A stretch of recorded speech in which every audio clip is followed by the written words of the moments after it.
The United States Armed Forces Radio Service presents My Little Margie, starring Gail Storm and Charles Farrell.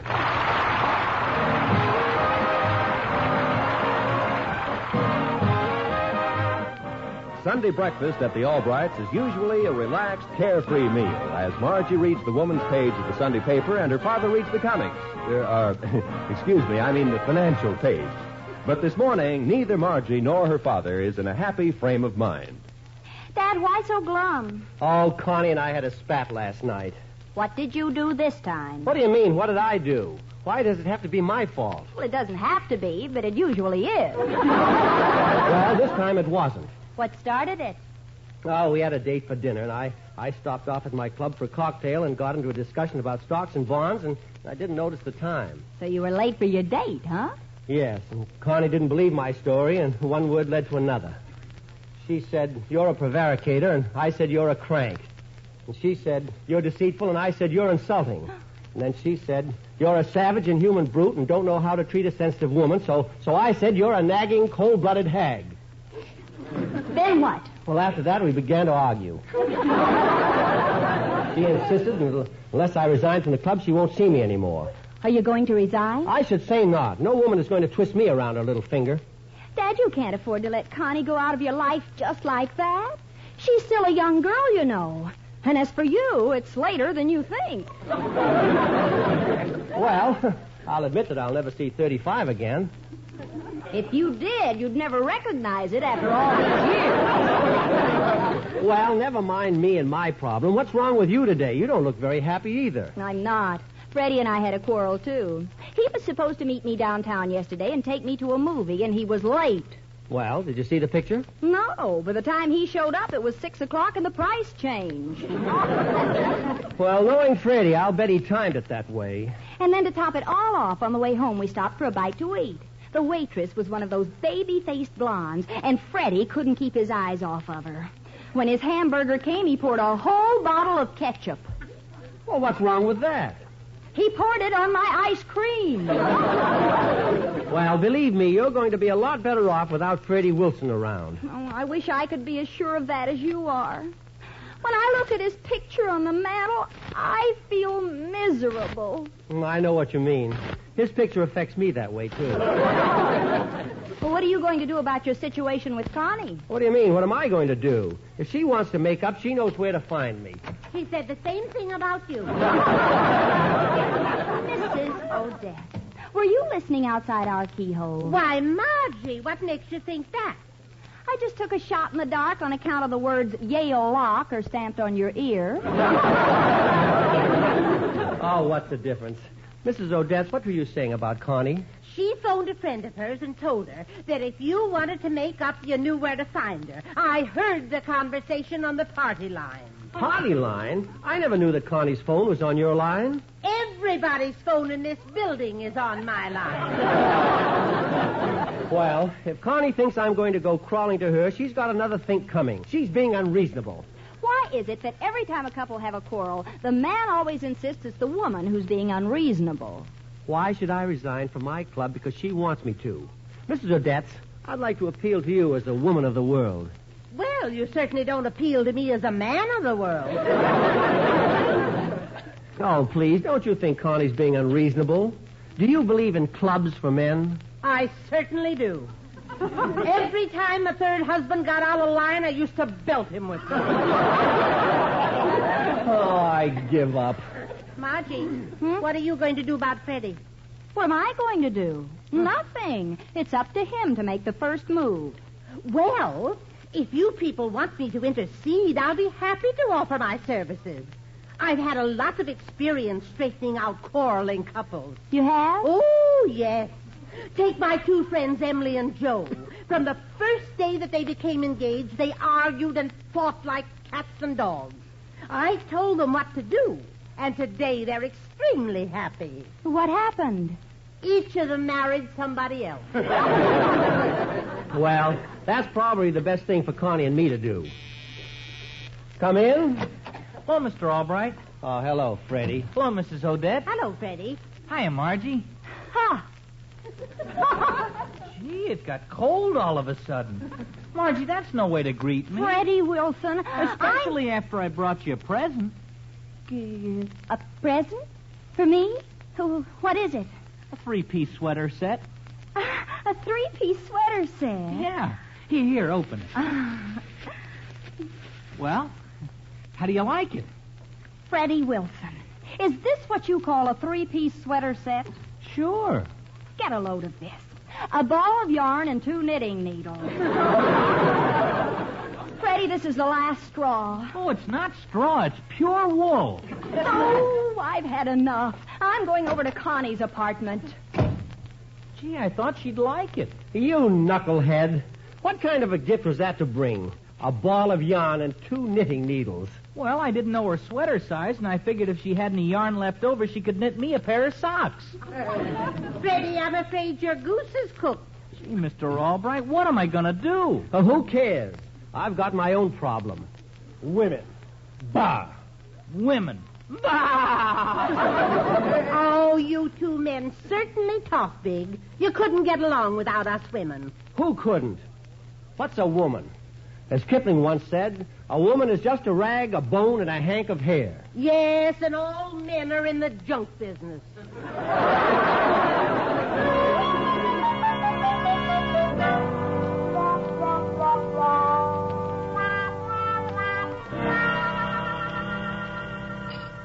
Some more coffee, Margie? Thanks, Connie.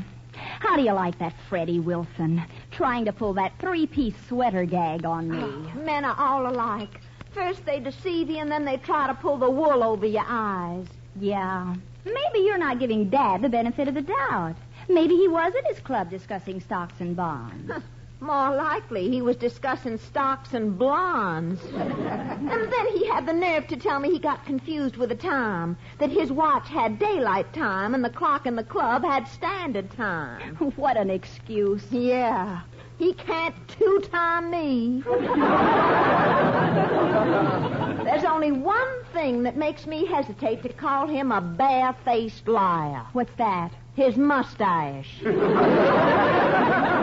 Well, I'm through with men for good. Me too. I wonder if there's a girls' branch of the Foreign Legion.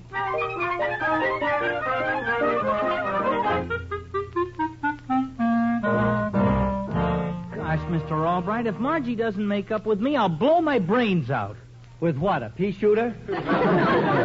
Women, they're a pain in the neck. Can't get along with them, you can't get along without them. Well, I'm through with them. Who needs them? They just make trouble for you. A man can be a lot happier without women. Ain't that so? Now, look, chum, you be happy your way, and I'll be happy my way. Mr. Albright, I've got a confession to make. Well, don't look at me. I'm not the DA. What would you say if I told you that I've been a jerk? I'd agree with you. Well, that's why I'm going to get down on my knees to Margie and ask her to forgive me. You'll do nothing of the kind. If you did that, Connie would expect me to do the same thing. Well, how else are you going to make up? Well, I ought to teach her a lesson. How? Well, go out with another girl. Yeah, I ought to do the same thing. I got half a mind to. Oh, that's why no other girl would go out with you. Oh, but where am I going to find another girl to go out with? I don't know any other girls anymore. I thought you knew a lot of girls. Oh, I used to. But since I started going with Connie, I burnt my little black book. You burned it? Yeah, that's what caused that heat wave last month. Well,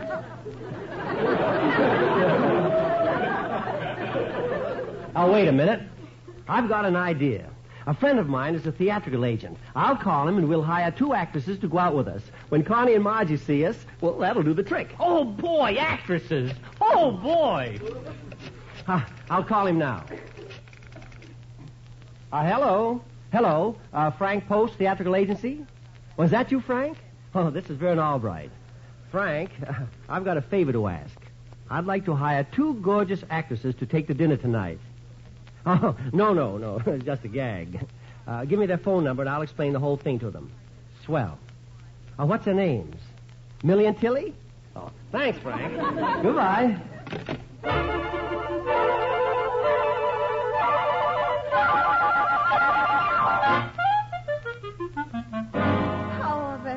I'll bet he's just pining his poor little old heart out for poor little old me. Yeah. And I'll bet Freddie's pining his poor little young heart out for poor little young me.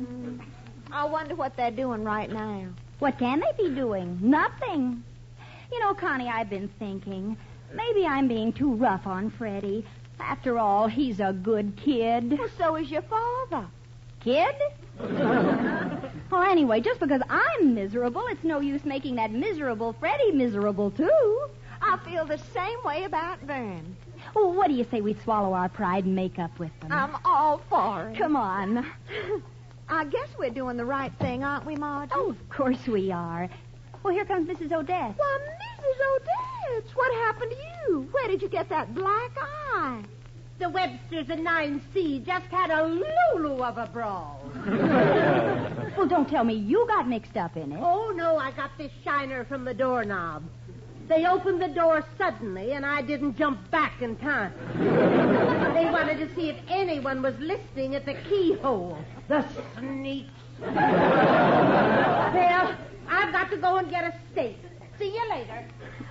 Poor Mrs. Odette. Yeah, she averages about 2 black eyes a year from doorknobs. I guess she's just not as spry as she used to be. Here we are.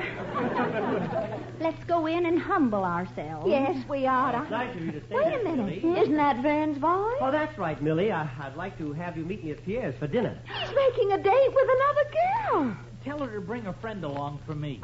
Freddie, too. And we thought they were pining away. Oh, Margie, what are we going to do? I don't know about you, but as for me...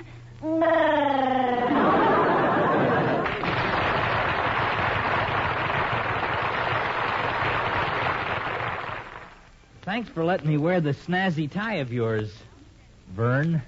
That's okay, Freddie. Cerise is my favorite color. It brings out the sparkle in my baby blue eyes. Oh, for Pete's sake, put it on and let's get started. Okay, Vern. By the way, can you lend me a pair of spats, too? What do you need spats for? I got holes in my socks. I'll give you a pair of mine. Thanks.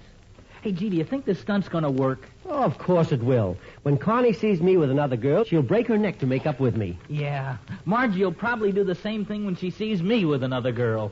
You, I'm not so sure about. I'll be able to make Connie jealous because she knows I used to have a lot of girls in the spring before I met her. She knows I'm a man of the world. Oh, I'm a man of the world, too. I'm talking about this world. Hey, I just thought of something.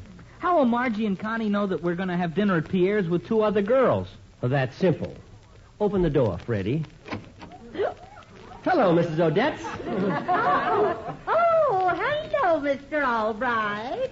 Well, excuse me, I was just on my way down the hall. Well, Freddie, in about 30 seconds, everybody in the building will know we've got a date with 2 girls. Vern, you're a genius. I know it. Let's go.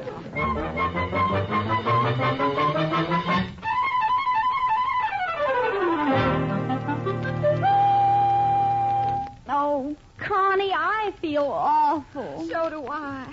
To think that Vern would take up with another girl. He's not interested in making up with me. Neither is Freddie. That is, with me. Oh, Margie. Oh, Connie.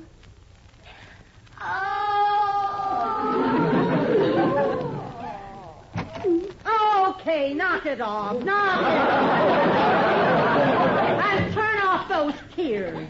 The apartment and the floor below is flooded. People are crying? No.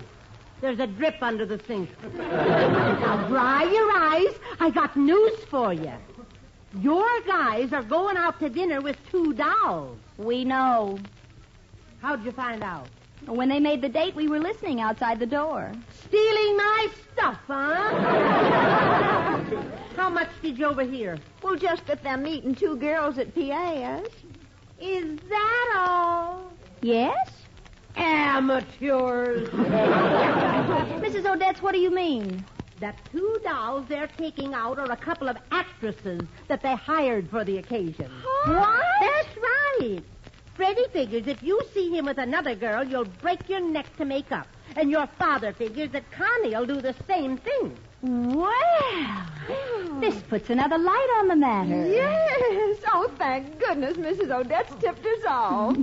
Well, you know my motto. I get there fastest with the mostest. So that's their little game, huh? Trying to make us jealous. We ought to call up a couple of fellas and do the same thing. Yeah, two can play at that game. So can three. Get a friend for me. Now, let's see. Who can I call? Well, how about George Rush? Oh, he's such a wolf. The last time I went out with him, he tried to kiss me. And was I upset? Why? We were in a canoe. Well, I could call Phil Niblo for you. I know the family well. They have scads. They have? Yes. So why don't they take shots for it? Margie, you're always joking. Yes. She's laughing on the outside, but she's crying on the inside. Hey, Connie, I just thought of something. We won't accomplish anything by showing up at Pierre's with Dave. We won't? Of course not. Now, what I want to do is get Freddie to apologize to me, and you want to get my father to do the same to you, right? Right. Well, I've got a better idea, but we'll have to keep it very quiet. What is it? Go ahead, Margie. You might just as well talk in front of me. I'll find out about it anyway. Oh, but don't worry. I won't blab anything. Promise? Promise. My lips are sealed. It hurts, but they're sealed.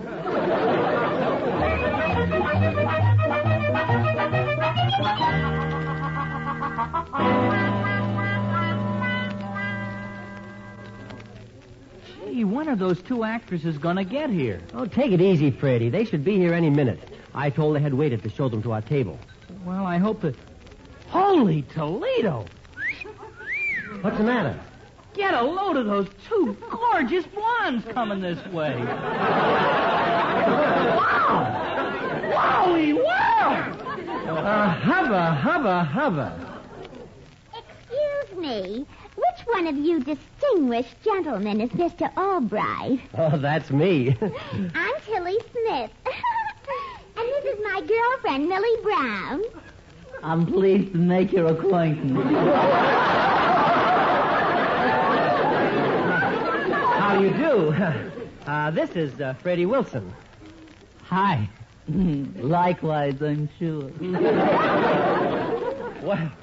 Well, sit down. Now, I explained the situation to you over the phone, so I assume you girls know what we want you to do. Yeah. You want we should make your girlfriends jealous. Ain't that not so? Yeah. That ain't not so. I mean, that's right. I think. Well, they should be wandering in here soon. Would you girls like something to eat in the meantime? Thanks. Well, you're ready yet. Tilly, that's Epping. Well, how about some dessert then? Yeah, I don't mind. I'll have pie a la mode. What about you, Millie? Pie a la mode, too? No, I think I'll just have some pie with ice cream. And a demi-tassy. I think I'll skip the pie a la mode, and I'll have a demi-tassy, too. With coffee. Hey, Vern, Margie and Connie just came in. They see us. They're headed this way. Oh, okay, girls. You know what to do. Gee, I hope we put it over for you. Why, Ben Albright. Why, Connie, I didn't expect to see you here. And I didn't expect to see you, Margie. We just happened to drop in. Well, Well, what? aren't you going to introduce me to your mother? Mother? I ain't his mother. Oh, I'm so sorry. The resemblance was so strong. Yes, you both have the same color hair. Well, you're wrong. He's a brunette and I'm a blonde. Wanna bet? Allow me to introduce you. This is Tilly Smith and Millie Brown, Miss Connie Carter and Margie Albright. All right. Hey, that's the same name as you. That's right. Your older sister, maybe.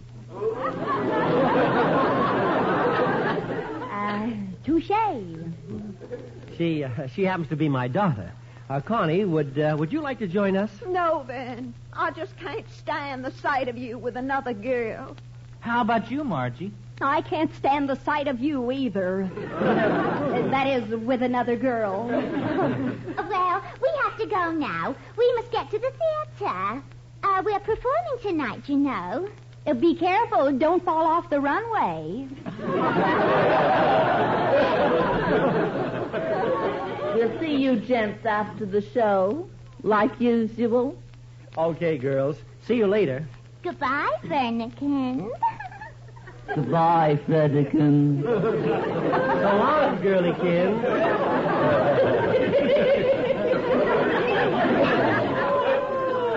Gee, what a doll that Millie is.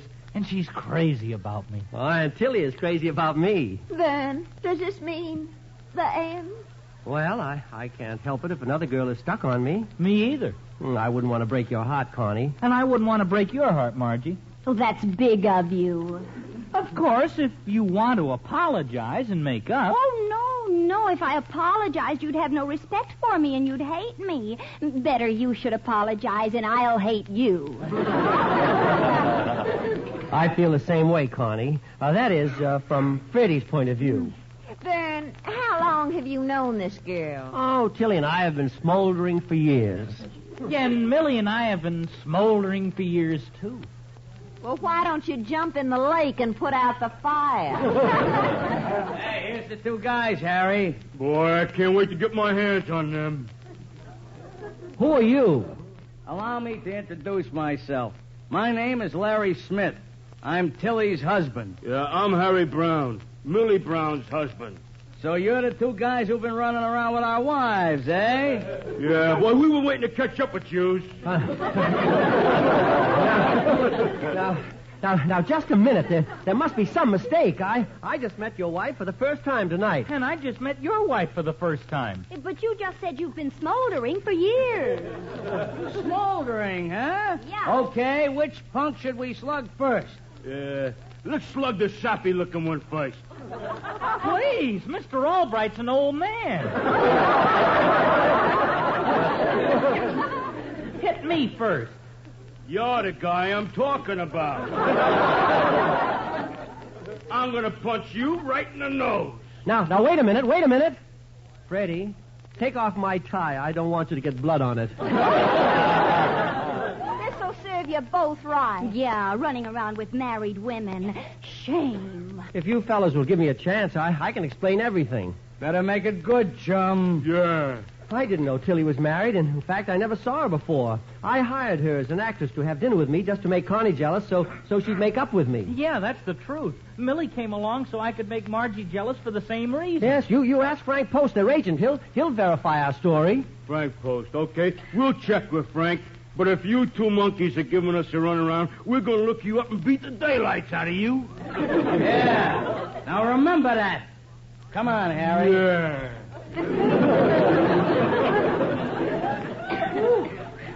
Man, that was close. Freddie, were you telling the truth? So help me, Margie. How about you, Van? Oh, honest, Connie, I just wanted to make up with you. Well, Van, as long as you're apologizing, I'll forgive you. Same here, Freddie. Gee, thanks. Now, if you two hadn't been so stubborn and apologized to us in the first place, you wouldn't have had to go through all this trouble. Yeah, we were dopes, eh, Vern? Speak for yourself. And don't call me Vern. Well, I guess maybe I should have apologized earlier. I'd have saved $50. $50? Yes, I have to pay those two actresses for playing the parts of our girlfriends. Oh, by the way, Dad, would you let me have $50? $50? What for? Well, I have to pay those two actors for playing the parts of your girlfriend's husband. My Little Margie is a presentation of the United States Armed Forces Radio Service.